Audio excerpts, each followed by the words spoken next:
5, 4, 3, 2, 1. And it's live.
This is Leicester Till I Die TV. Watch and subscribe on YouTube and listen on your podcast platform. Good evening, good afternoon, good morning, good night, good day, goodbye, hello, wherever you are in the world, one of those will apply to you. Welcome along, this is LTID TV from Leicester Till I Die. Thank you for joining us live on YouTube. And if you are listening via your favourite podcast platform, thank you for lending me your ears. Regular viewers, I think there's about two, of this channel will know normally on a Friday night, we're talking upcoming matches. So we'd be talking Brighton, we'd be looking at the stats and, you know, how well they're doing, how well we're not doing. And you know what? I just couldn't be arsed. I really just couldn't. I mean, what is the point? I mean, I'll do a match preview for you now, and then we'll get it out of the way. So we'll kick off at 3:00. By about 3 minutes past 3, we'll be 1-0 down. We'll be 2 or 3 down at half time. The Brighton will sort of know they're on top and not have to do anything, so they'll ease off the gas. We'll draw the second half 0-0, and that's really pretty much relegation confirmed. There we go. That's the match preview. Thank you very much, guys. Take care. See you next week. I mean, that is it. That is it. But look, we're talking Project Reset here, as you can see from the button there. What needs to be done at the Leicester to stop the decline in our club? We've had a look at different things tonight. We're looking at, and look, we love them. We love them and the family for everything they've done. But has time caught up with King Power at Leicester City? Is it time for King Power to sell up, move on? Or should we be careful what we're wishing for? We got Craig in. He's going to say no. We've got Locked in from Blue Tinted Glasses, and his link is in the description on the YouTube below. So please go and check him out if you haven't. I'm sure you already are, but please do double check. He says, yes, time has run out for King Power. It could get interesting.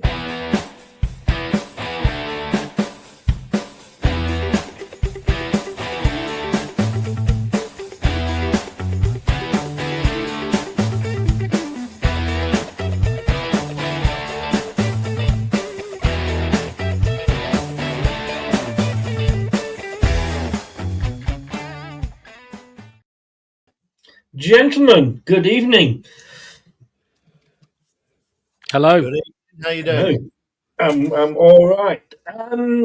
Yeah. Sorry, I was thrown by you calling me a gentleman. Sorry, Chris. Well, I was referring to Locks. Don't jump in there. No. You know what I mean?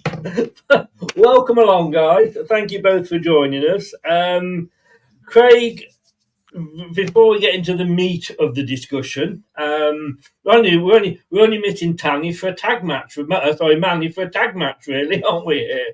But Craig, I did see a bit of your managerial debate. Yes, the other night. And then you got me into trouble. I wouldn't mind, but I had no particular opinion on this, and the two that he shot me down for was your Gareth Southgate suggestion and Ant Sean Dyche. I mean, talk about being a patsy. Yeah, I think I'm up there for shooting. I think it was obvious. Well. It It was obvious very, very early on, though, that unless you agreed with him, he wasn't even going to listen to a reasoned argument. I'm saying nothing. That's that. Hey, that's Manny in a nutshell. Yeah, that's what he's like. Yeah. I agree with that. Yeah. Lots blue tinted glasses. Welcome along. Thanks for joining us. Somebody's just said there. Ray's just said, "How did we fall so far so fast?" And it does feel. I mean, we grew very quickly, quicker than we probably thought we would, but it has fallen very quickly, hasn't it? Yeah, exactly. I mean, obviously that's going to be one of the talking points tonight, I'm sure. But we, as I think the kids say these days, we fumbled the bag. I think is the term they use now. We fumbled a great position, and someone's to blame for that. So yeah. Is it me, Craig? Are we old? I mean, he said that young people say fumbled the bag. I mean, to me, my mind immediately took me to places I don't want to go. Is that something you've heard? Yeah, it's not a phrase I've heard, and I'm with you. I mean, maybe we're not too far away from it, but from the actual meaning. But we'll leave that one to the younger gens. Indeed we will. Look, I put there, is time running out for King Power at Leicester City? Look, we will never, ever forget what they have done for this club. They came in, they bought us, and we didn't know who the hell was coming in. We've seen who Milan has sold other clubs to, as in Portsmouth before us, and where they ended up with a couple of funny owners. Manchester City, before they got the Arabs in.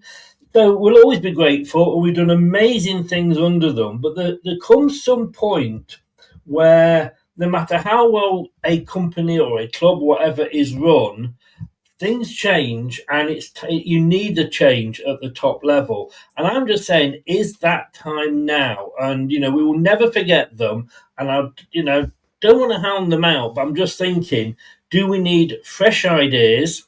We're not saying he hasn't got the money. We know they have, but that's what we're going to talk about. So we've got Craig, who's very much on the no, we want them to stay camp.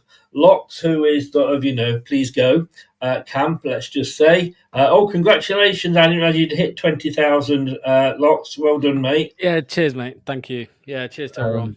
Have you checked it? I was getting the link earlier to put in the description, and I'm sure it said 19 then. So, well done, mate. Well done. Yeah, 19.9, yeah. Yeah, 29. You as good as. But let's get into this. And we're going to start, obviously, with, what did the Romans ever do for us? If anybody remembers Life of Brian, a great film. I couldn't resist that. They've done a lot for us, haven't they, Craig? Yeah, I was going to say, I don't know how long Locks or anyone else who's viewing it has been Leicester City fans, but I think it's fair to say that King Power made our dreams come true. And to be honest, we didn't even have those dreams, because they literally were. There was no way we would ever achieve the success that we've achieved. For that, in a nutshell, I think they deserve some more time over what they've made is a bad couple of decisions. But yeah, I mean, when you look at that, the success we've had, and some of that success, 2 championship titles, you can't get without going down. And I'm not suggesting that that's a good thing, but yeah, when you look at that over 2010, I think they came in the summer of 2010. Yeah. I mean, that is unbelievable. For anybody to say, okay, these new guys are going to do all of that in the next 15 years, I think we'd have all laughed. We would have. And look, you've got there, like I said, 2 championship titles, a Premier League title, an FA Cup, a Champions League quarter-final, a Euro Conference semi-final. It's the stuff that dreams are made of, isn't it? Yeah, I mean, some of that. I mean, this week, like the media were wetting themselves over the fact that Aston Villa were back in a Champions League quarter-final for the first time in God knows how many years. There was never that about us. We're still looked down upon, I think. You know, we were there and it was a quirk or whatever. You know, this week we've had, you know, the media crying over Phil Foden's mum getting a bit of stick. Nobody in the media ever calls out the fact that Jamie Vardy's wife gets it every single match and has She's a done for lucky years devil. and years and years. we are still the underdogs. And for underdogs to have achieved that much is frankly ridiculous. Yeah. Always wondered what Rebecca was doing while Jamie was playing. Now we know. Now we know. Yeah, I mean, and I put there, but I mean, it's not just, if it was just this one season, if we were talking, having this conversation past the Rodgers relegation, well, it wasn't, he'd left by then, obviously, Craig, but it's not, we don't seem to have learnt anything. We're just stagnating. And the worry is, if we've done that now for a couple of seasons, 2 out of 3 seasons, is it, are we just going to rinse, repeat, and do the same thing again? I think we made a fantastic appointment in Maresca. I think the club showed some bottle at that point to take someone who was untried, untested, a bit of a gamble, but he took us back up at the first time. And I don't think, it's very easy to say, that if he'd been here, our football wouldn't have worked, blah, blah, blah. But I think a lot of this has come from the fact that he left us in the lurch, in post-season, and we've made a couple of bad appointments since then. And I think that's where it's come from. There is, there has been issues over the past 2 or 3 seasons, in terms of the ability to make some tough decisions. And I wouldn't argue against that if Vichai was in charge, I think there would have been some tough decisions made and made a lot quicker than they are. Well, they're not being made at the moment. And I think that's where it all comes down to. But I think, would we be having this conversation had Maresca not decided to take the offer of Chelsea? I don't know.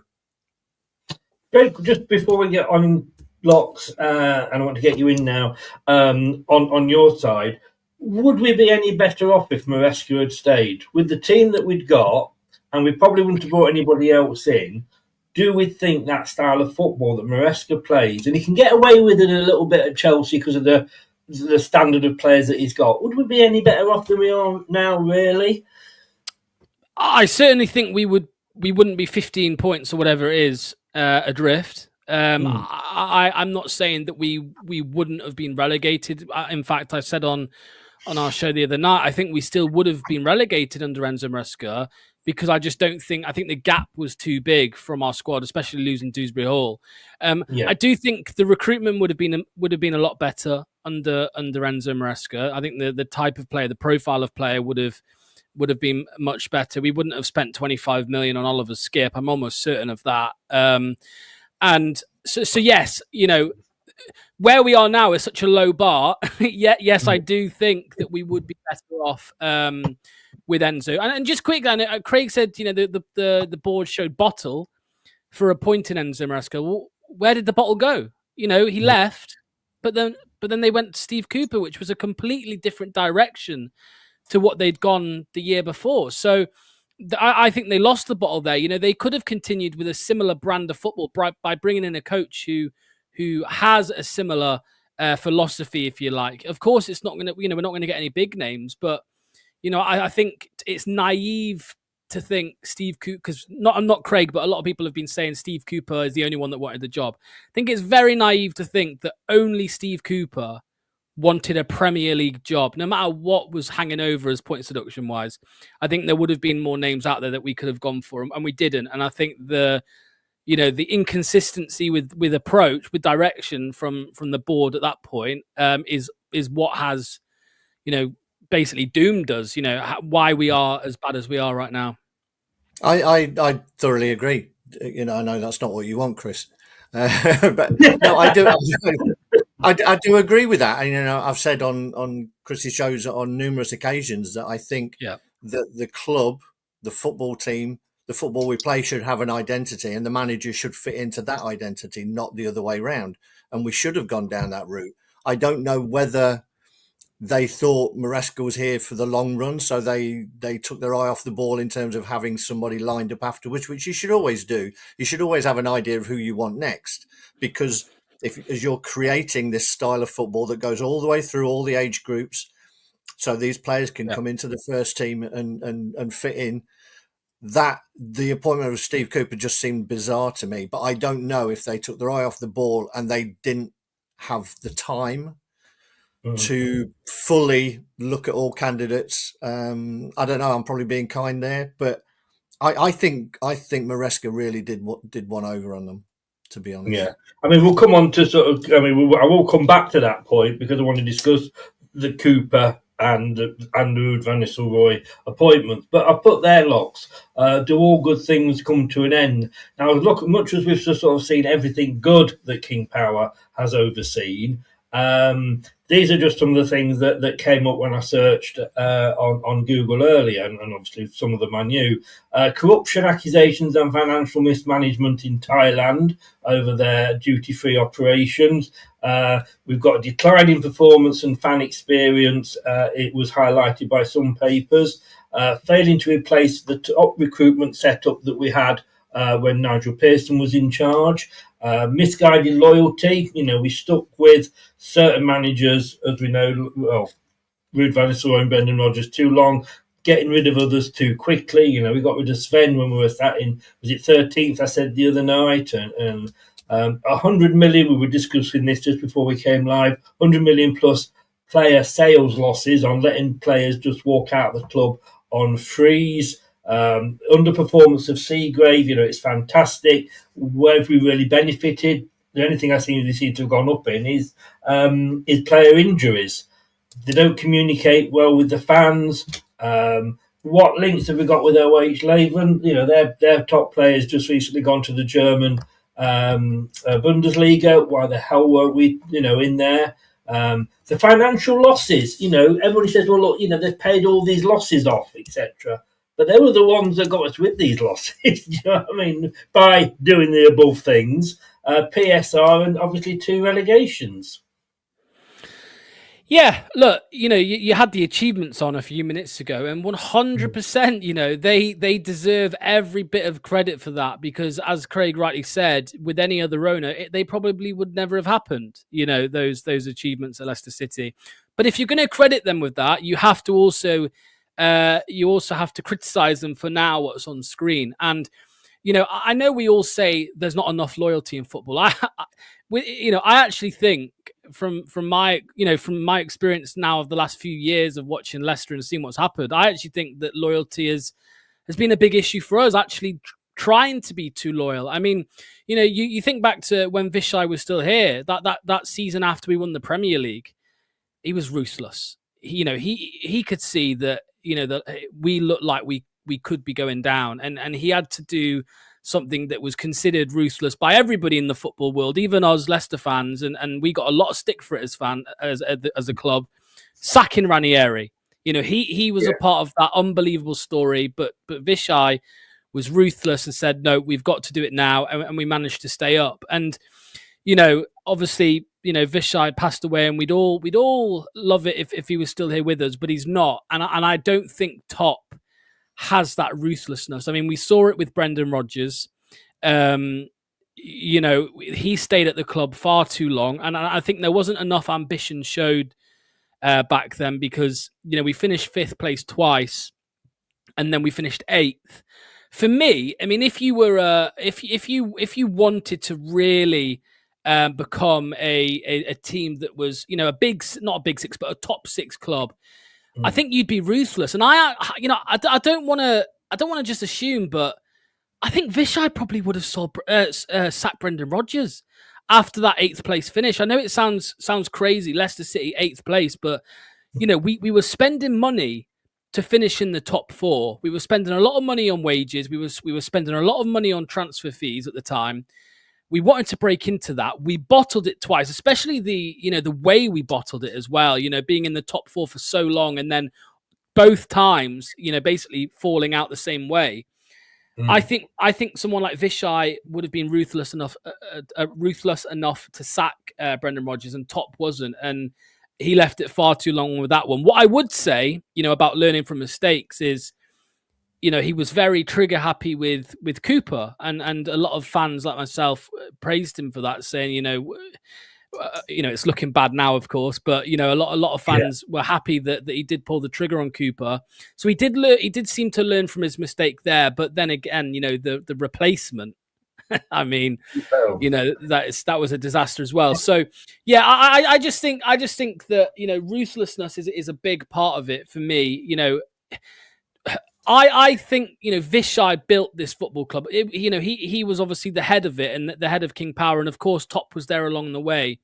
But I think Vishai, built this club, and sadly now that he's not here, if Top's name wasn't Srinahana Prabha, I think more fans would be against, would be in my camp, for example. I think it is the name and the family links that are keeping people, on the other side of the fence, saying it's fine, they need more time. I think if it was, if he wasn't a part of that family, I think it would be different.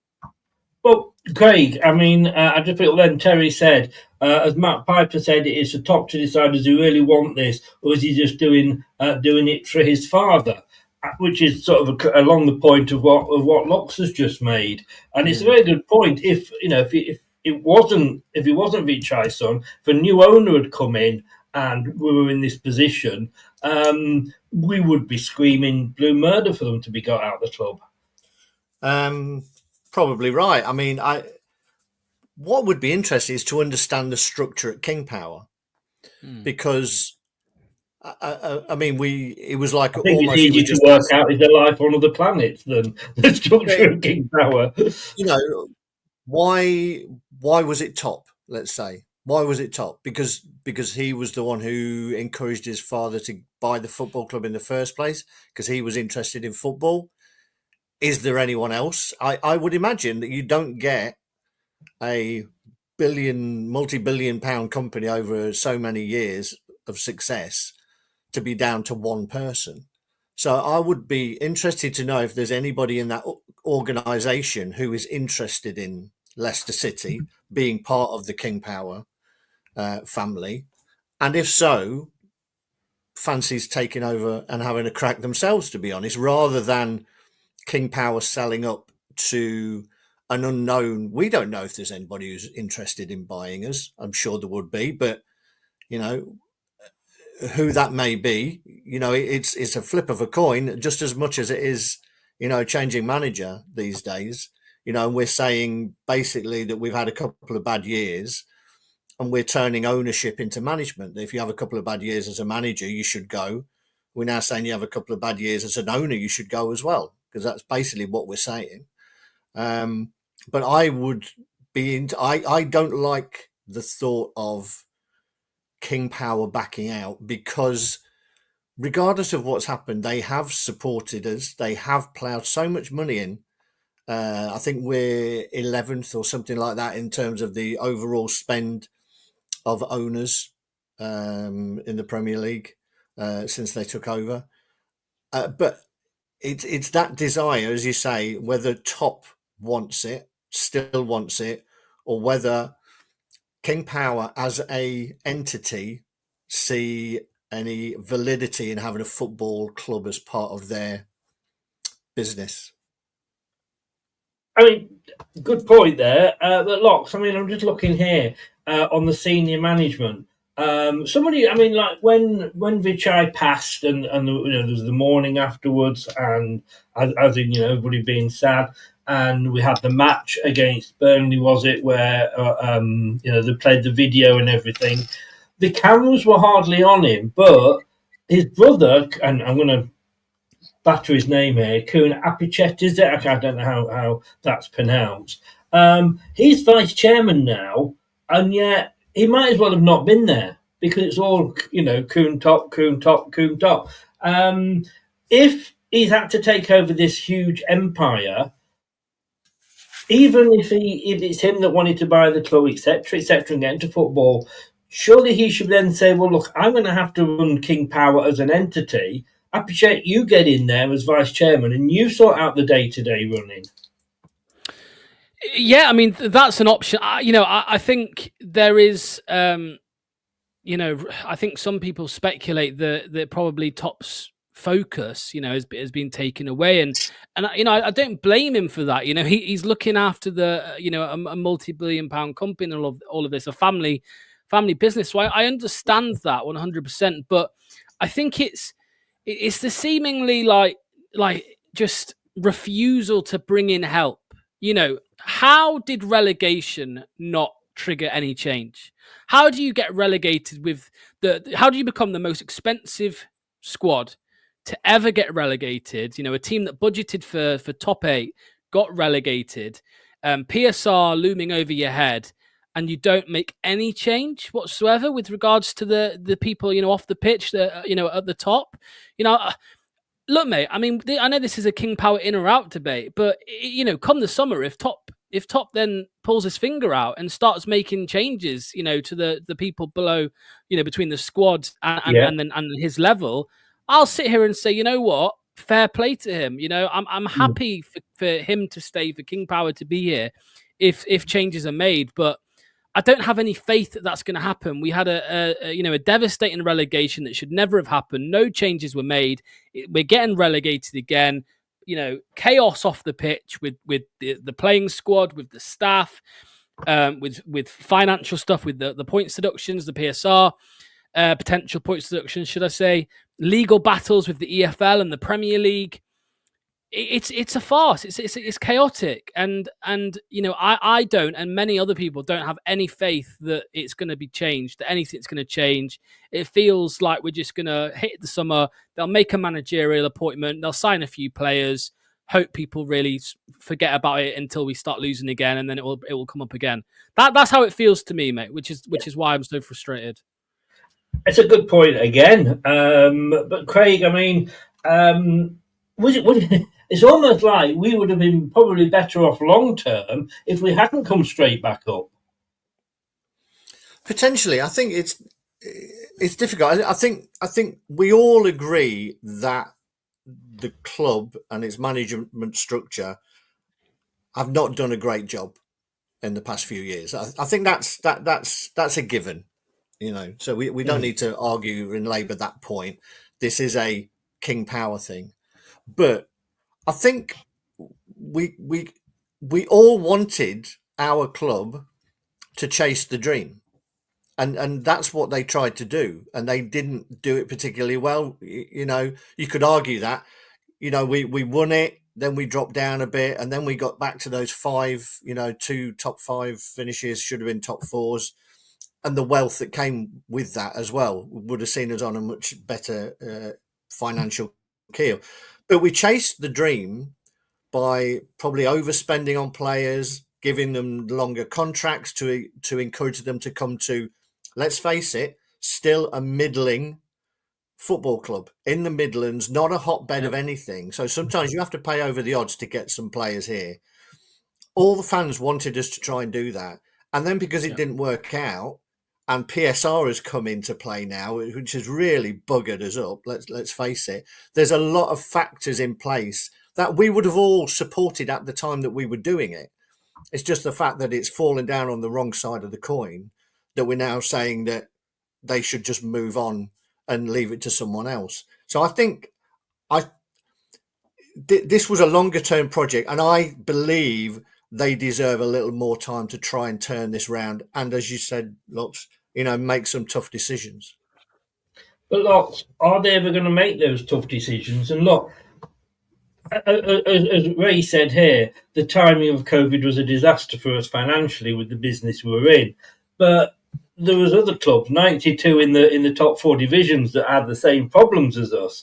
And look, we know it was a tragedy of everything that happened with Vichai and what have you, but how long do we keep saying, that happened and we've got to forgive him and he's going through a tough time and it's not easy for him? It's like saying with Prince Harry, oh, poor lad, his mother died in bad circumstances. Yes, he did, but, you can't keep just going on and saying in 20 years' time when we're in League One again, well, we're going to stick with King Power because, they stood by us and, look at everything that happened.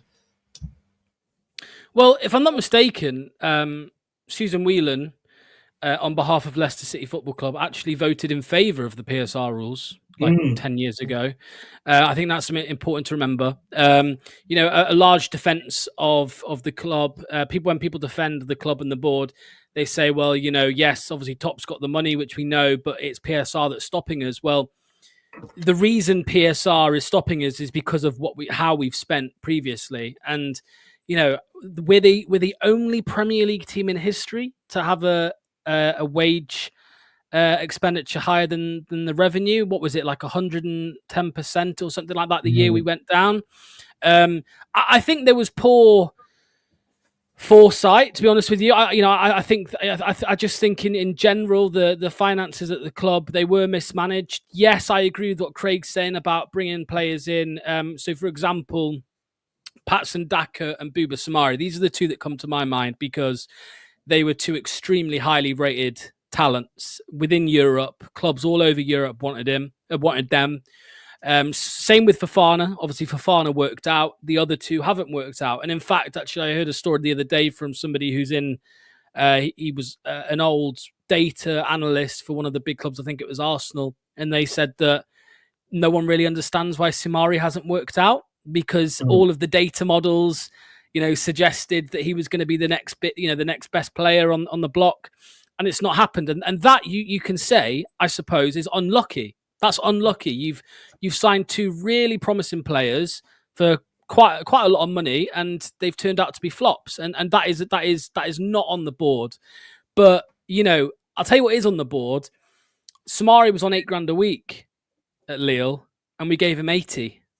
That's on the board. That's on the club. That is on the club for doing that. And I suppose, yes, you can argue that, well, he wouldn't have come otherwise. But what made Leicester City so great in the past? You know, it was finding the gems, you know, for relatively cheap prices, and turning them into superstars like we did with Kante, Mahrez, and Vardy, for example. So I think now there's a clear opinion from most Leicester fans that they do want to kind of go back to that model. You know, we're sick of seeing players like Harry Winks and Yannick Vestergaard, you know, earning nearly $100,000 a week, and being given, you know, too long of contracts. And you know, your question about change, Chris, you know, like you said, there is no evidence to me that suggests change will be made at the top and by Top. And you know, John Rudkin, for example, who gets all the flack. I know you joke about it quite a lot on this channel, Chris, about, you know, you must wipe Top's arse and all of that stuff, and you must do the plumbing in the stadium and all of that. But you know, it feels like the reason he is still at the football club is because of the loyalty that Top has for him. You know, he must hold John Rudkin in the highest regard. He supported him through. Basically, Top grew up, you know what I mean, with Rodkin around, and Rodkin would have helped him through that difficult time back in 2018. But this is what we're saying, you know, that the best businessmen, the best owners make the ruthless decisions like Vishai did. And I just don't think Top has that in him. I honestly don't. You know, I don't think the necessary changes will be made. And I'm happy to be proven wrong on that, because if I am proven wrong, it's going to be a good thing for the club, but I can't see it happening. Do you want to come back on that point, Craig? No, because I think, you know, we're all coming from a similar place, that we mourn the loss of Vichai in more ways than just his passing, you know, for the effect that it had on the football club and what Top and his family have had to deal with. You know, in some ways, it would have been easy for them to walk away at that point, you know. Yeah. And, you know, and we would probably been saddled with some hefty debts that other owners didn't want to take on board. You know, we don't know. It's all conjecture. What we've got is a guy who loves the football club. I don't think he doesn't love the football club and love the city and everything that family has ploughed in. But I agree that he's not his father, you know, and some people, and it's like sacking family, you know, when they've been around you that long, you know, as you've grown up, you've come to a new country, you know, they're the people that have been around. It is like that. What I and I've said this in previous shows, is that I think he should have brought in some outside help. Yep. Someone who doesn't know the club. And I threw names like Arsene Wenger or somebody. Just go and pay them for 12 months to say, right, come in here. Ferguson got kicked out at Man U. Come in here for a year and just have a look around the place. See what a successful football club should be run like. Not that Man U have done particularly well. That's a bad comparison there. but just get some fresh eyes from outside the club to take a look and make some suggestions. And then at that point, those tough decisions are not necessarily on him. And it absolves him of a little blame, saying, right, we've got some outside experts in who have looked at the club with fresh eyes. They've suggested that this is what we do. And I think that would have helped him and helped the club a great deal, to be honest. And I hope that does happen. I'm not sure it will, as I say, because none of us really understand the structure of the football club or King Power, of how the division of power is at the minute. But I think that would be a very good idea for him, to have an objective view of someone else, to be honest. There's people around, the guy who I think Man U just shafted out, I can't remember his name, who came from Newcastle in terms of directors of football. There's experienced people there who have worked at some very big clubs who are still looking for jobs, rather than someone who has just come through the ranks and started off as a bit part player and a coach and has been elevated up to that. And well done for getting us where we are. But at some point, and I've said this before, everybody reaches the level of their own incompetence. And that may be where we're at the minute. Can I stick with you just for a second then, Craig? Because we always say with players, don't we? Like we, when we're signing right wingers, always no Riyad Mahrez, is he? And we're going to have that problem with strikers. Well, you know what? We signed him, but he's no Jamie Vardy. Do you think this is going to be the problem with Top? And if he was to step aside and say to a chap like you go on and take it on because I'm going to look after the other side of the business, they almost got that albatross around the neck. Well, they're not Kuvichai, are they? Well, football does that all the time. Was Maradona better than Pele? Is Ronaldo better than... It's all about comparisons. And you're always compared to successes. You're not compared against those who were duds as well. And you've got to say that we're having this conversation because of the raised expectations that King Power gave us. If they had never been on the scene at all, and we'd have Mandridge had kept it or sold to someone else, we might have been in the Championship for years and years. We may have come up and been, like a Palace or whatever, and just hung around the bottom half for a bit and then gone down again. But everything got raised because of the success that was brought, So they literally are victims of their own success. Well, I was going to put that very, very question to Locks. Are we a victim of our own success? Is that Premier League trophy that's behind me there, is that an albatross around our neck? 100%. But expectations change, and they have to change. Otherwise, you can never really push on as a football club. If we all, because we have a divide in our fan base. We do have. By the way, this isn't me calling Craig passive, but I'm saying we do have a lot of passive fans, and we then also have a lot of fans that are way too, worse than me. Like the Luke Chris, the Lukes of the world, right? You've got a lot of Lukes in the fan base as well, which are way too far that way. And I think that if we're a fan base full of passives, we wouldn't go anywhere as a football club. We wouldn't be holding the club to account. We wouldn't have these high standards. And also, if we had a fan base full of Lukes, well, God help us and everybody surrounding the football club. So I think it's right. It's really good to have this balance and these different opinions. But I think expectations have to change. The whole, we were in League One 15 years ago. It's a joke now. People use it as a joke, but it was very much the case for a while, like in the later days of Rodgers, when people weren't happy that Rodgers hadn't been sacked. And And there were a lot of fans that said, "Oh no, it's fine. You know, we finished top 5 twice and all of that." So I think you have to set high expectations, and of course, when you achieve something, you know, like the Premier League trophy, you know, think of it this way, you know. When we had Claude Puel at the football club, which I'm sure we'd actually all like right now, to be honest with you. I'd take Peter Taylor right now, mate. Don't joke about it. well, when we had Claude Puel at the football club, a lot of fans weren't happy and they wanted him gone. We were mid-table. Because we sacked him, we ended up with the Brendan Rodgers years, which, you know, in the most part, were incredible. You know, we finished top 5.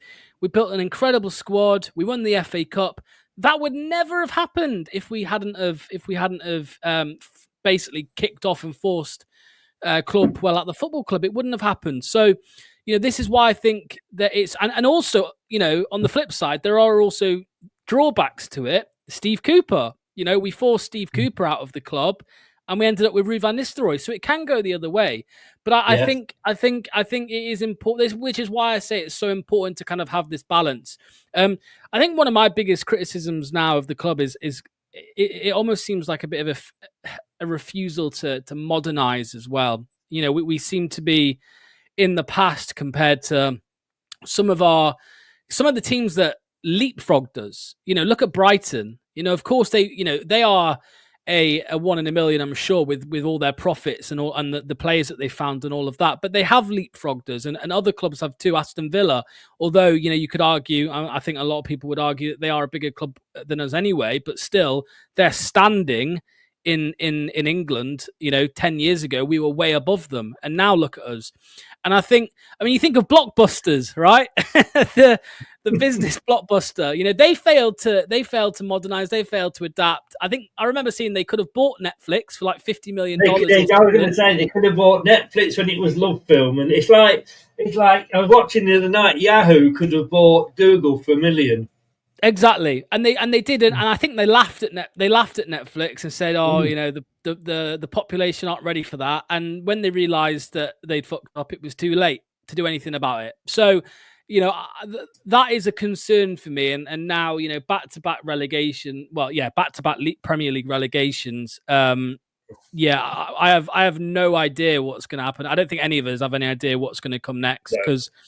I think when we got relegated the first time, a lot of fans, rightly so, said, "Yeah, we'll be back up first time," and they were right. But I don't think there's many this time that are saying with chest, "We'll be back up straight away." I don't think we will be. Look, Craig, I'm one of those fans, if you like, because I still hold on to the fact that I was in favour of Claudio Ranieri. That is still my main point of my life, soccer-wise, whatever else I get wrong. I wanted Cooper in. I wanted Cooper out. I wanted Ruud van Nistelrooy in. I now want Ruud van Nistelrooy out. So I'm a typical Leicester fan. Are the fans, therefore, they've got to take some blame? Or again, is it Top is he listening to the fans and trying to please the fans too much? Well, don't get me started on fans. So go on, start on fans. Are fans to blame? No, they're not to blame. They're not to blame. I don't think a certain section of the fan base has helped, to be honest, because they have created a toxic environment, you know, whilst always backing the lads, you know, which is the biggest irony of any fan base, any club, anywhere. But no, I think it's such a difficult place that we're in, you know, and I think, you know, you touched on about Seagrave being like a white elephant and God knows what. You know, these things take time, and let's not forget that King Power have invested a lot of money in that, knowing full well that we are not the biggest pull in the world of football, and we will have to generate our own players. And we're starting to see the little seeds of that with Monga and Evans and a few others. You know, we're getting more and more players called up to the England squads from our youth system. So hopefully that will turn into something. And and yeah, you don't get overnight success from that, but that is part of the foundations that they've built at the club as well. That is the envy of almost all football clubs. So they have put in some foundations as well. As I say, what they've done is had a couple of years of bad decisions, and it's all about whether they can be ruthless enough and make some tough decisions. And I say it also got me thinking about, football is unlike anything else in the world in terms of the business of football. If I ate cornflakes, if I ate Kellogg's cornflakes for 40 years and then all of a sudden they changed the recipe, I might buy something else. What I wouldn't do is expect that I have a right to decide who runs Kellogg's. But, this is why football is so unlike any other thing, that the fans feel they have a vested importance in who runs the football club, which at the end of it, we're fans of the club and we just want the best of it. But we all think that we have a right to have our voice heard in it. And at the end of the day, we don't really, we might like to think we do, but it is business these days. And someone who wants it will buy it and they'll do whatever they want with it. And then the next one will come along and do whatever they want with it as well. And we will just be along for the ride. And at the minute, we're in the down bit of the roller coaster. I have to say, Craig, I had you more down as a Sugar Puffs man myself. Hey. Sugar monster. That's how I see you. No, I'm joking. Locks, the Arsenal fan TV effect. I did a show recently, and Craig was on it, where we looked at back at the 15-16 title-winning squad. We needed cheering up, didn't we, Craig? And we looked back at that, and it actually got a third of the views of the show that I did on what relegation will mean to City if we go down. And Arsenal fan TV were being accused by Simon Jordan, Martin Keown of loving it when Arsenal lost because they can go mad and it gets them more views. But there's the exact thing. It does, get more views if we're successful and we're winning and we're saying how good we are every week. And it's almost like us as channel hosts and what have you are looking for something like this sort of thing where we can if you like, be a little bit different, talk about something that's a little bit, on topic. Are we a part of the problem as well? Because you said to me that that Leicester City, and I was told the same, they do dip into these sort of shows every now and again and look at the social media. I think you were on the end of that once, weren't you? So, are we causing a bit of a problem ourselves? Well, I'm sure the club, when things aren't going well, I'm sure the club would, they wish we didn't exist, to be honest with you, because it just creates more pressure. It creates, there's more people talking about failures and stuff like that. But, if we now win the next 8 games and somehow stay up and then go and win the Premier League next season, they'll love having us around, because we'll be talking highly of them. So, I know what you're saying. In the Leicester space, I think it's slightly different because no one starts a YouTube channel in the Leicester space to try and make money. If you did, you'd be an idiot. You don't make, it's not like AFTV. But you're right. I think we do this as a hobby. The reason us three now are here talking about it is because we love Leicester City and we want to talk about Leicester City, and that's why we do what we do. We would much rather be sat here now talking about how amazing we are and, how we've just beat Brighton and Newcastle. But that's just not what's happening at the moment. So I do hear where you're coming from. If you think of the Steve Cooper, I'll go back to it, the Steve Cooper case in particular, he was absolutely hounded. He was absolutely hounded out. And, I'm not saying that's why the club sacked him. I spoke to Rob Tanner the other day, actually, and he said that Cooper had been rubbing up people the wrong way at the football club also. It wasn't just that the fans, hated him, basically. Not all of them, of course, but yeah, a lot of fans hated him. But there is no doubt that the social media, YouTube stuff, the fans in the ground, of course, that played a part in why he was sacked. Of course, it did. And the club are always monitoring fan opinions. What fans are feeling and what they're saying online. I know that the club, they hired they hired contractors to come in and basically scour social media.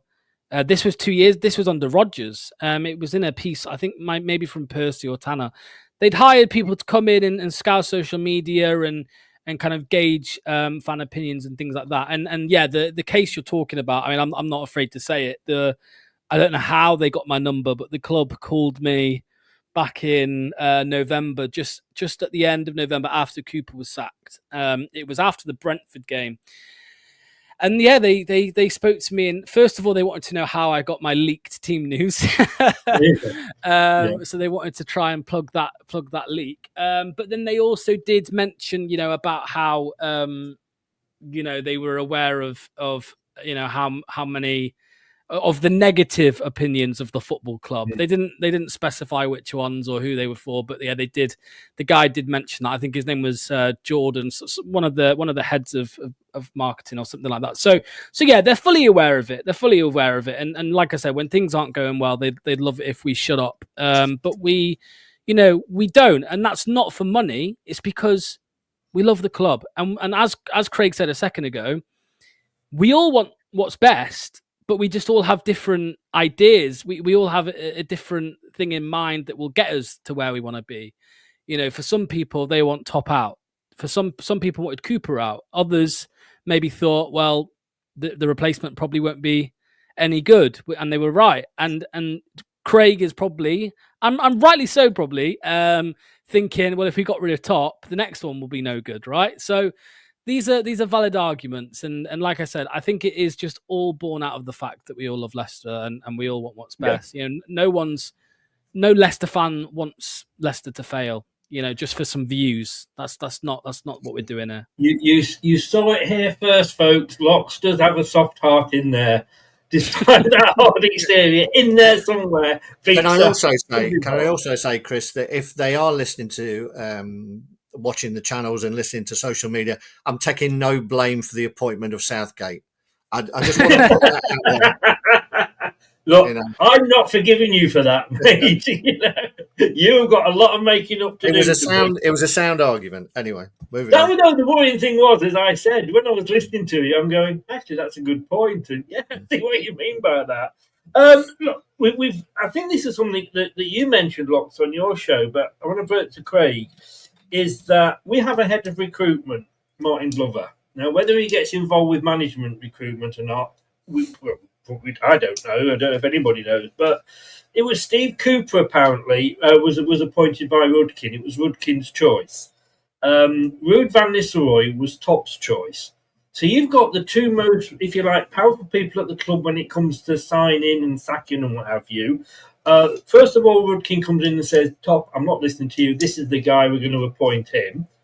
And then Top says, well, actually, you made him. He's a crap choice. All the fans hate him. I don't trust you anymore. I'm going to get somebody I want in, which is Ruud van Nistelrooy. And despite, because apparently he was available in the summer. Now, whether it was because Man United still, he wanted the Man United job still at that point, who knows?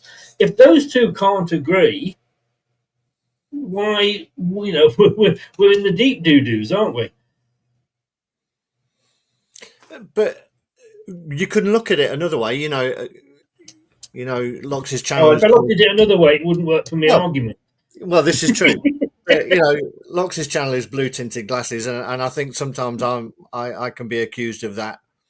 Is that Top grew a pair at that point and said, no, I'm not going to listen to you anymore. Maybe that is, although he got it wrong in hindsight, maybe that's the start of him thinking that, I'm not going to put all my trust in you. At the end of it, Top's name is the one that's going to get all the stick. He's the guy who's running the show at the moment. So at some point, you have to think, I will live or die on my own decisions, not passing it over to someone else.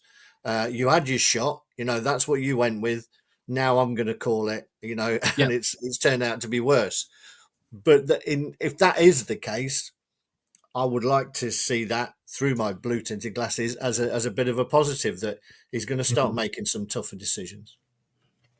The thing I'm wondering about, Lots, and I think I may have mentioned this last night on your show, is whoever we appoint next, we're always going to be are we always going to be in the problem, like with Enzo at Leicester?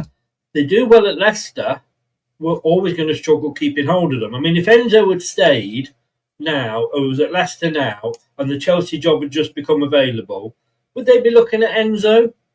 No, they wouldn't. So once you got success with Leicester, no matter who we get in, we're going to have to. I mean, look, we got through 11 managers in 15 years. Some of them the right decisions, some of them were wrong. Enzo walked, as we know. Is that again another albatross around our neck, being the sort of size club that we are? Yeah, and it will always be that way. It will always be that way, and it's the way it has always been. If Man City, if Pep Guardiola leaves Man City the end of this season or the end of next season, whenever, and they go in for Unai Emery will go. He won't stay at Aston Villa. Despite what. For a minute, you're going to say go in for Ruud van Nistelrooy then. And you look at Brighton, and they've dealt with it, and it goes back to what Craig was saying earlier on about contingency plans and planning for the future. You need to do what Brighton do. You need to know who your next manager or who the targets are going to be. And of course that could change. So for example, our targets when we're 10th in the Premier League will be different to our targets when we're in the Championship, because we won't be able to get those top managers. But like Graham Potter, we were linked with Graham Potter for so long. We got no chance now as a Championship club. But that's what you need. You would much rather Leicester succeed and have managers and players linked elsewhere than obviously be crap and nobody wants the players or the manager like right now. And that is when you need to have. You need to have forward planning at the football club, and that's the problem here. There doesn't seem to be a vision. There doesn't seem to be a plan, for the next 5 years. And I suppose that's probably down to the fact that they don't know what's going to happen. They do now, but they didn't know whether they were going to survive and things like that. So that's probably why they went for the Steve Cooper option. They want to just try and find a safe pair of hands, even though Steve Cooper had only won at 3 Premier League grounds ever. Still now, he's only ever won at 3 Premier League grounds: the King Power, the City Ground, and I think it's St Mary's. So he's, that was the wrong decision, but. With regards to Enzo, of course, I was pissed. I was pissed at the time when he left, but now I'm not, because he didn't really owe us anything. And if rumours are to be believed, of course, they most of the time aren't. But if rumours are to be believed, he was lied to. He might have been promised a player or two in January, didn't happen. Obviously, the points deduction and the turmoil or the talk around that happened halfway through last season. We got a transfer embargo in March or whenever it was. So he was probably thinking, it's Chelsea. They're going to be able to spend what they want, rightly or wrongly, and I've got a much better chance of success there. And now I'm not really pissed at him for that. So yeah, I suppose we had a good one in Rodgers for a while, where there was talk of clubs wanting him. I think Arsenal wanted him at one point, maybe Newcastle, a couple of the clubs, and he stayed loyal. But yeah, it doesn't happen too much in football, as I said earlier, loyalty and all of that. So yeah, I think the main thing is planning, contingency plans. The club now for the last 3 months should have been drawing up all the options for who they're going to bring in as the manager in the summer. As soon as they realise this isn't working with Ruud, they need to be planning. And you'd think they are. But would it surprise any of us if we're into July and we haven't got a new manager? No, it wouldn't surprise any of us. Not at all. I think the positive when we appointed Maresca was the fact that we had done that, and we appointed him very early, and we got our players in under Maresca. Whereas I think Southampton was still messing around, deciding who they were going to have. They had players who were purported to leave. I think in that instance, we had done the groundwork and we got him in quick. I think it's just sort of totally derailed us. I think I know you said that he's probably been lied to, but he took the opportunity to say how great the people were at the club recently, which doesn't sort of feed into that. It's a little bit, again, you never know what to believe in these situations, but go on, no. No, I was just going to say, obviously, his mouthpiece, Gillan Ballaghay, made quite a lot of. He did a few interviews last season, and this is where we're kind of getting this information from. Of course, the manager Enzo's never going to come out and say it publicly, but Gillan Ballaghay, who we know is his close friend, made some comments on Radio Leicester, didn't he? Kind of hinting at that. So, but yeah, no, you're right though. He did defend. Was Gillan Ballaghay the guy that held that sign up at the back of the party? Do you think? I mean, can I just say, I'm making a load of notes as we're talking. I don't think I can follow this anymore. I'm all over the place. I've also got to say, Robert, thank you very much for your kind words. You guys on LTID TV and Blue Diddy Glasses talk absolute sense. I don't know what you're on, but can I have a pint of it, please? If you think we're talking sense. No, seriously, cheers, mate. Thanks very much. Craig, you did touch on it.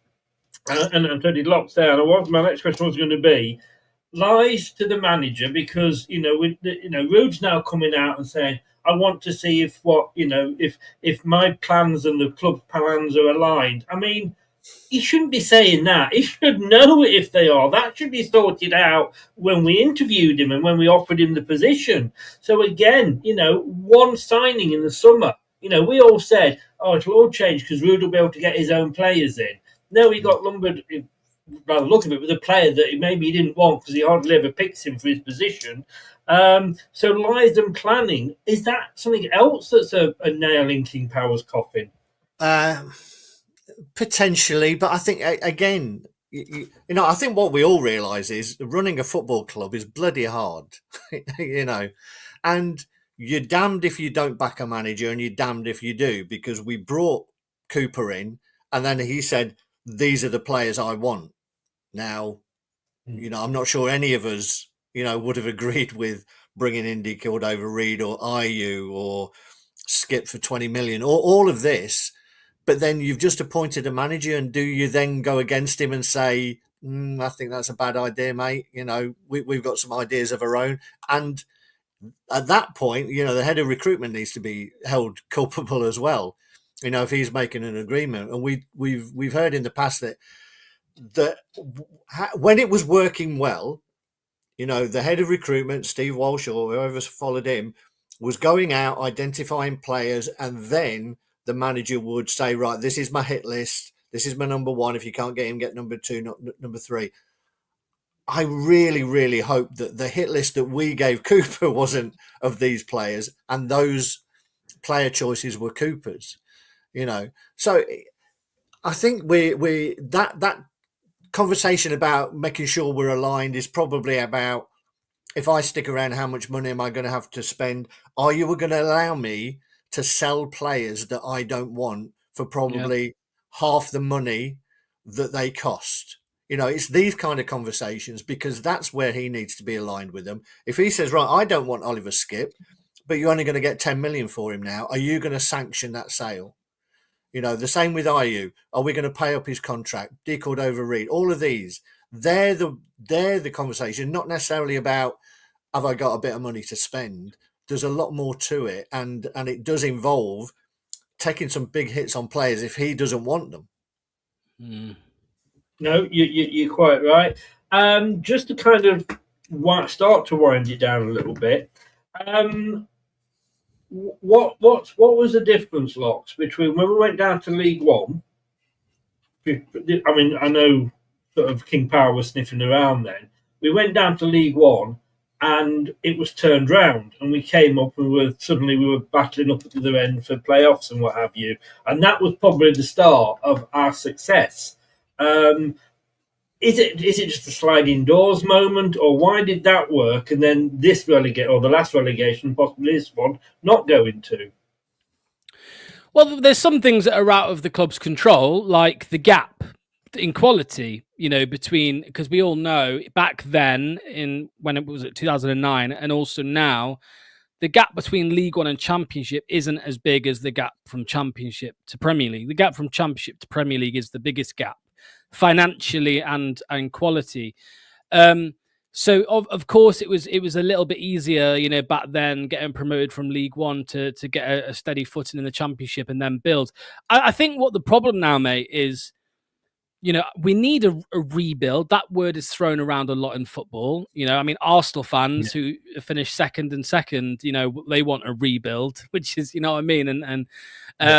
But we need one. And now the problem is we're not going to get one. We're not going to get a true rebuild. And the reason for that is because after one season in the Championship, what did we do with Yannick Vestergaard, Chris? We gave him a 3-year contract. That was Enzo's leaving present, wasn't it? It was. And what did we give? I know they're new signings. What did we give Bobby Reid and Jordan Ayew? We gave them 3-year contracts. Don't even go there. And is someone going to come in and buy Jordan Ayew offers in the summer? No. I think Ayew was only on a 2-year, actually. I think Ayew was offered a 1 year and we gave him a 2, but Dakova Reid, we've got him for another 2 years yet. Yeah, and Vestergaard and there's others, of course. Yeah. No one's going to buy them, which means we're going to be stuck with them again. And, and there is... there's a chance, well, probably not because of fast, but there's a chance that, if we came back up again, we'd have had 2 relegations and it would be 3 Premier League seasons playing the same back four. That could well happen, because it's that is the problem. That is why we can't have this rebuild. I know there's a lot of talk as well at the moment about Jamie Vardy, Leicester's GOAT. We'll get a statue outside the KP and all of that. I don't think we should be giving him a new deal at the end of the season. No, I think I agree with you totally. We need a refresh. You know what I mean? We need a refresh, in my opinion, and that includes the playing staff and the non-playing staff. And again, I've said this like 5 times. I just can't see it happening. Again, some of it you could say the length of contracts. Yeah, okay, no one's going to buy them, so out of the club's control. But no, it's their fault. They gave them the contracts. So that's on them. My worry is that if we do not renew Ruud van Nistelrooy's contract before, or we sack him before he leaves, he gives Wout Fazer a new 3-year contract along that. Look, just last thing, Chris. Sorry, as well. Yeah. Because I think Craig made the point with the assurance, with the aligning the vision and all of that between Ruud and the board. Although I think that's irrelevant because there's no way Ruud's going to be here. But he's just saying it. It's PR talk about selling players for half the price if that manager isn't going to use them. So the Casey McAteer situation, we got an offer on deadline day, wasn't it, for £10 million, and we were told. Or Ruud said, we've not sold him because he's going to play a part. How many minutes has he played since then? 0. So that was bullshit. It was BS. It was absolute BS. And why he stayed, I don't know. We turned down $5 million for Luke Thomas. Maybe that's because Ruud did like Luke Thomas. I heard Steve Cooper. Tanner said that Steve Cooper really liked Luke Thomas as well, although he didn't play him very often. So yeah, it's confusing what is the manager's decision and isn't, which is why it's so hard for us to kind of put blame at anyone's feet, really. Rodkin gets the brunt of it, but it's because we don't know. So everyone blames the director of football, which I think is a fair thing to do. So yeah, but the McAteer one in particular really wound me up because it's like I'd have ripped that money out of someone's hands. There's no way he is going to be a good Premier League player. No way. Yeah. And Thomas, in my opinion, $5 million for Thomas. I think with some things with Thomas, you do need a squad, and that would be my argument for that, But McAteer, $10 million for McAteer, yes, please, all day long. But is this where we've gone wrong in the past, Craig? We've players have walked out of the club for nothing because their contracts expired. Iheanacho, there was 30 million that we didn't get anything back on as well. Or 20, I'm not quite remember how much we paid for him now. But should there be somebody there saying, look, this guy isn't going to, he's past his best. If we can only get 5, we're hanging on for 6, and you refuse to sell for 5, but sell for 5, get him off the wage book, and get somebody else in. But this is it, and this is why these people should be competent in their positions, and they should be able to make these tough decisions. And it comes down to the fact, and I think somebody touched on it in a comment, and I've said this virtually all of this season, that the club needs to be the one making decisions for the football club, not the manager. The manager comes and goes. The club should have a way of playing. The club should decide who the players are that coach has to work with, and they make the decisions. Not, well, I like him. You're employed to get the best out of the players that we've got at our disposal, not to play your brand of football. You're employed to get points for the club. That's your sole job, not to further your career in terms of I want to play pretty football, or I want that player to be able to do what it wants. The football club is the be-all and end-all. The players that are at the football club, you have to get the best out of them. That's why you're a manager. Otherwise, we could all do that. And that's why the managerial involvement in players in this modern day, for me, should be just removed. And the football club and the director of football and recruitment, they all look after it. And the manager fits in with the philosophy of the football club and the football that club wants to play. So like the Brighton model.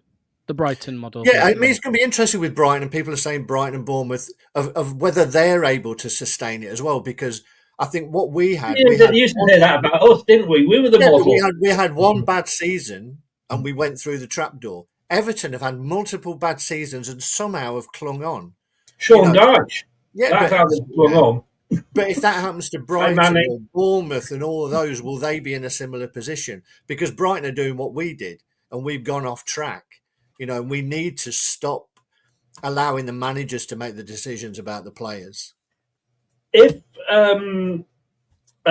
last individual question, Locks, we say, well, look, they've been good. King Power have been good to the club. They've paid off all this debt. They bought the stadium back when there was one of the first things they did was bring the stadium back into our ownership, or their ownership, if you like.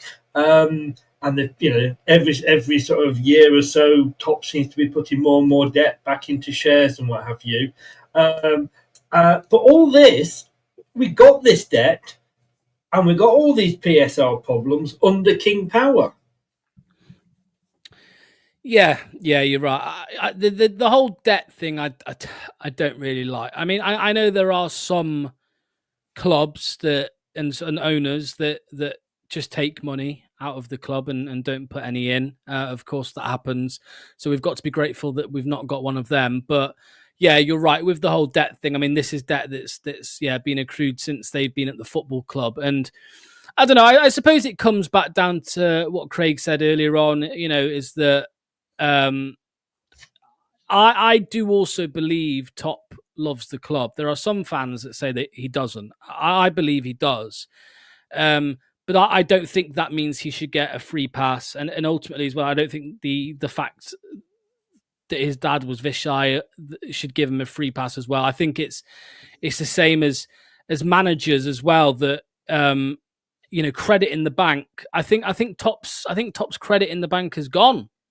I really do. I think, yes, he was a part of the Vishai era, of course. And yes, we won the FA Cup under Top, but that doesn't mean we should give him a free pass for what has happened in the last 3 years. Because 2 relegations in 2 seasons, basically 2 Premier League seasons, is as bad as it gets. And yeah, like I said at the start, mate, I think this is important for me to say, because I'm not saying, I'm not doing a Manny, for example, and refusing to listen to anyone's arguments or counter arguments.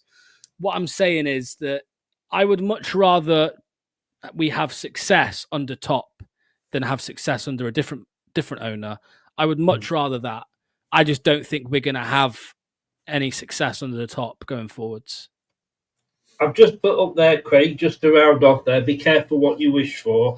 I was actually chatting with Jordan Hanford, who I've known a while, who's a big Leicester fan, and we were saying about sort of, appointments that we make and bad managers. And I jokingly said, I'm waiting for Alan Pardew to be named. And he came in and said, yes, and he'd probably get an 8-year contract.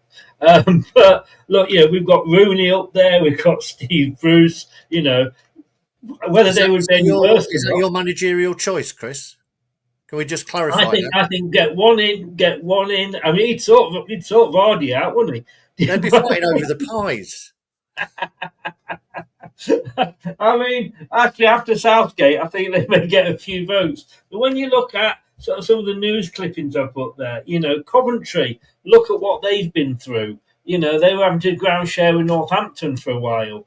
Derby, on the point of administration. Bolton, one of the great clubs right from the very, very beginning of football, went into administration. Reading at the moment, they are very much on the brink, and somebody wants to buy them, but because of these rules that are in place, that may or may not go through, and they're having to beg extensions. So it is always a case of be careful what you wish for, and that's the scale. We struck gold when Milan. I mean, look who Milan sold Portsmouth to. A guy who'd, ripped them off and took them down to the 4th tier. So we were very lucky because we didn't know King Power.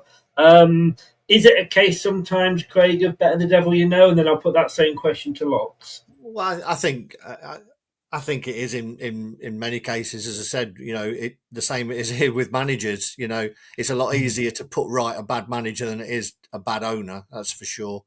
And the fact that we should be appreciative of the fact that they haven't walked away. They've continued to invest and invest in the infrastructure around it. I mean, we're all disappointed. It would have been great, wouldn't it, if we'd have managed to cling on to one of those Champions League spots and all of those plans for the ground extension, all of that would have come to fruition. And I think that's just such a huge part of this frustration as to where we've dropped off from. But I think the club is, in this day and age when clubs can go bankrupt and it can go badly wrong very, very quickly, I think we are in safe financial hands. And therefore it is a bit of a gamble for someone else to walk in. But I don't think, I also think that they love the club so much and they've put so much into it. They wouldn't just sell to anyone. Bang on. Yeah. Yeah. I think they would ensure that Vichai's work, King Power's work was continued, and the people who were coming into the club would be doing it for the right reasons, and they would do their own, right and proper tests and measures for who they were going to sell it to, because it will always be part of their family at the end of it. It's just like passing it on, to your kids almost, that whoever you sell it to. It's like if you sell a house and then you drive by it a few weeks later and realise that they've trashed the place, you'd be pissed off. And this is a football club that they've put so much time, effort, love, and at the end of it has cost them, Vichai. This club has cost them Vichai. I don't think that they would just hand it over to anyone.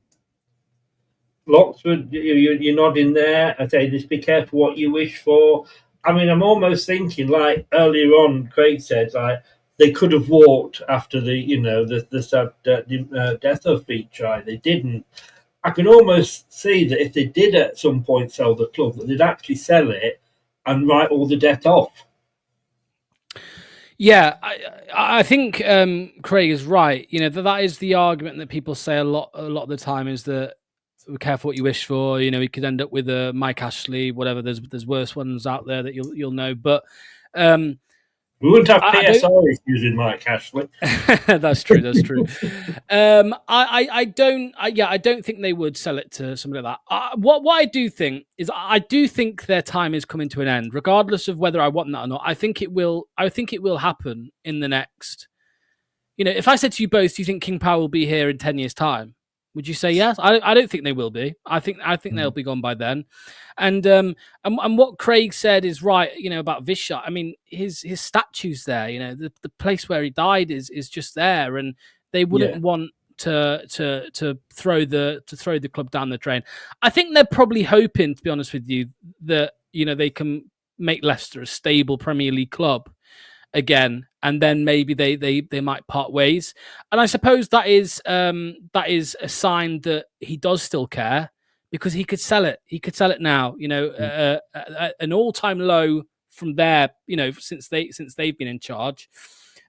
He could walk away now and not have to worry about it, but I don't think he's going to do that. So, yeah, as I said, I'd much rather have success with Top than with somebody else, but I just can't see it ending very well. I think, this is probably my not so blue tinted glasses speaking here. And I don't know why I called the channel Blue Tinted Glasses, by the way, because we've got some of the most negative fans in all of Leicester on our channel. But I don't think using me that way. You're not Leicester, are you? I only see bad times coming. Like I can't see any good times coming anytime soon, mate. To be honest with you, and I think your question at the very start. Do all good things come to an end? They already have. They came to an end 2 years ago. That's when that era finished for me. So yeah. Guys, I think the one thing we can agree on is that we love King Power, and we will always hold them in our hearts for everything they have done for us, whatever happens. But only time will tell. Craig, thank you very much, young man. Young man should have gone to Specsavers. Give everybody a shout out where they can follow you. Yeah, just get me on Twitter X or whatever, at Craig Bird, and you'll find me there. And Locks, your link's in the description below, but do give a shout out for your channel. Yeah, same as always. We try to get videos and streams up every single day. So yeah, Blue Tinted Glasses, daily content and all that good stuff. So yeah, if you haven't already, make sure to subscribe. Thank you. Brilliant. Do like the video, subscribe, share it if you want to, and click that notification bell. Thanks everybody for watching, and thanks everybody for listening, if that is how you have been doing on your favourite podcast platform. Like I say, I'm going to leave you there with Rob's message again. You guys on LTID TV and Blue Tinted Glasses talk absolute sense. The people that run Leicester City FC should man up and listen to you people. And yes, I'm being deadly serious. All I can say to that. I was going to say, the bar isn't very high, mate. What I was going to say on that one is, thanks for messaging, Dad. Right, I'll see you guys later. Thanks very much. Take care. Goodbye. Yes. See you all. Thanks for watching. These videos are tremendous. You'd better like them too, or I'll be back. This podcast is proud to be part of the TalkSport Fan Network. TalkSport. Powered by fans. That will conclude this evening's entertainment.